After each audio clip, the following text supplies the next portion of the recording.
So as I was having moments, fleeting moments, but real moments of feeling a little bit hopeless and brokenhearted as I see this politics of division now invading Israel as well, I saw something that gave me hope.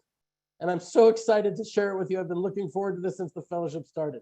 Because what happened was, it was this past week, the legal reform protests were making their way into the ultra-Orthodox neighborhood of Bnei Brak, right? It was egged on and inspired by the leftist media in Israel, who wants to keep the country as divided and fragmented as possible in order to fight this judicial reform that would actually put the power back in the hands of the nation of Israel and the people of Israel, and not these global elitist leftist media people. I'm sorry if I'm going on and on. It seems like I'm raving.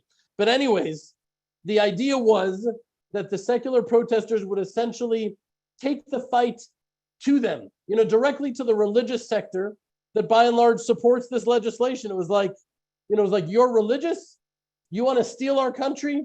Well, we're coming to you, to your streets, to your homes. We're bringing our rainbow flags and our hatred and our rage into your neighborhood, and you're going to feel it. It was really designed to be a campaign of incitement and intimidation. And I was so afraid of seeing not only like fights and clashes, but real violence. And as I was bracing to see this heartbreaking hatred and vitriol and even, violence pouring out into the streets, I saw something else altogether. It was Thursday night, known as Erev Shabbat, Sabbath Eve, when there's a sense of joyous preparation for the Sabbath in the streets. And when these primarily secular Jews arrived in mass, they were all riled up for a fight. The religious Jews of Bnei Brak met them, not with rage or with hatred, but with cholent. You know what cholent is? That Sabbath stew. They met them in the streets with cholent and with cookies. Now look at this. It's a little clip from the news that was shown once and never shown again.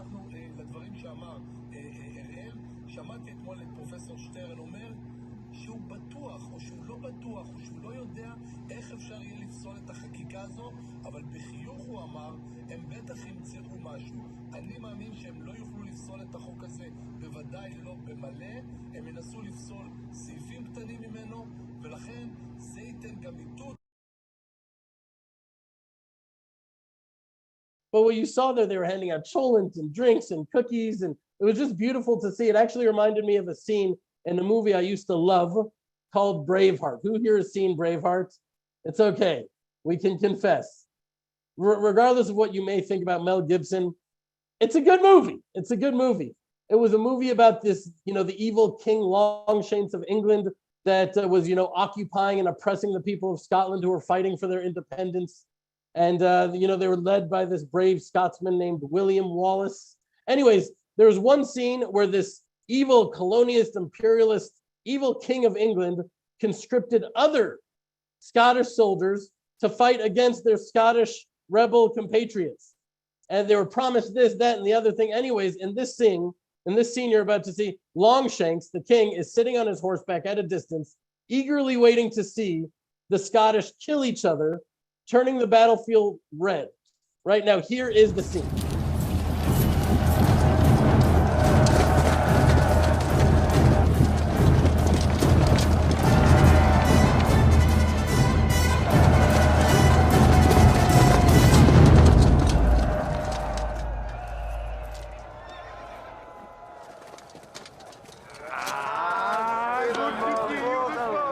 But you see them, they're hugging and they're hugging each other, and Longshanks is just furious. But when it came down to it, they were brothers and they wouldn't fight each other, and blood is thicker than water.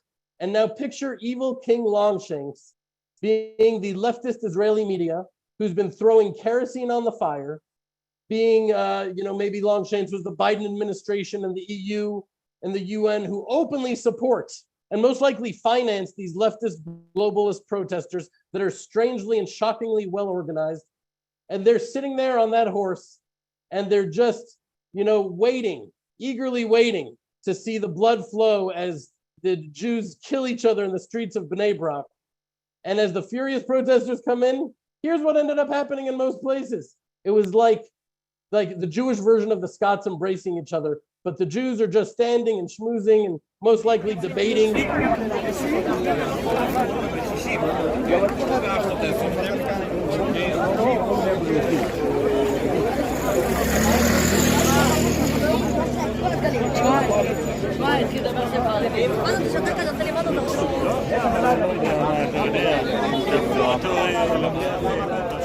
it just me? I mean, that is what Jews do.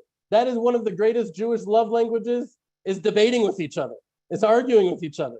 And they're sitting there peacefully and respectfully. You can see the ultra-Orthodox and the secular standing there, and they're just engaged in conversation with each other. Like the Scottish. You know, here, I want to show you now a particularly emotional video that pulled on the heartstrings of here in Israel and went viral over here. It's a video of an older protester who came into Bnei Brak with a GoPro camera fixed on his helmet, ready for who knows what. And when he arrived, you know, that ancient song that Jews have been singing to welcome the Sabbath angels to our Shabbat tables for well over 1,000 years, Shalom Aleichem. You know, Shalom Aleichem. It was blasting over the speakers in Bnei Brak, as it does every Thursday night. And here's what happened to this furious secular protester when he heard the music that brought him back to the sweetness of his Shabbat table as a child.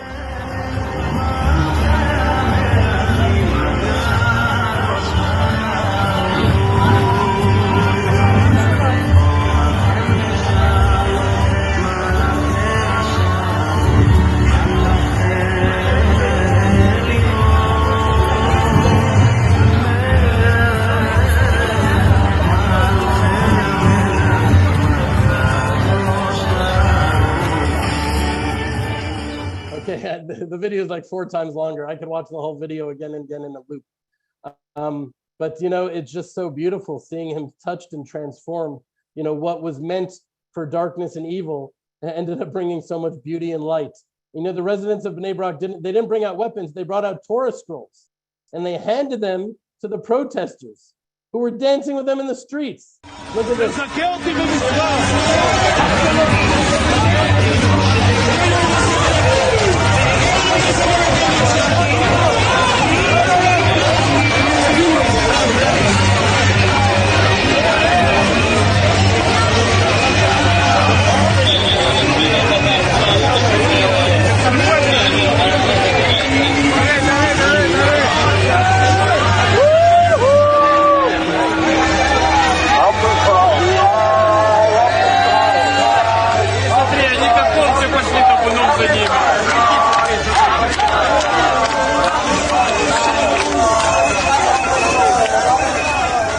Something different happened.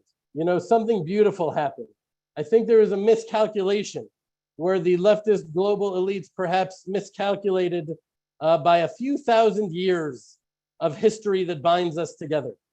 And it was just beautiful. The Jews of Bnei Brak didn't fight against them. They didn't fight darkness with darkness. They fought darkness with light. And, you know, we do that with each other. We do that with friends. We do that with family. There are times I'm lost in a place of darkness, and Shayna, she'll fight that with light, not attack me and make me feel bad, but love me for who she knows I am. And they were loving each other based on who they know, who they really are. You know, and it's only that way that the forces of light will win this global war of darkness. That's it. By shining light, by storming the heavens with prayer. Not prayer for the downfall of our enemies, but for their healing, for their hearts to be filled with love, for God to flood the world with knowledge of his oneness and his goodness, and for the brotherhood of all of mankind.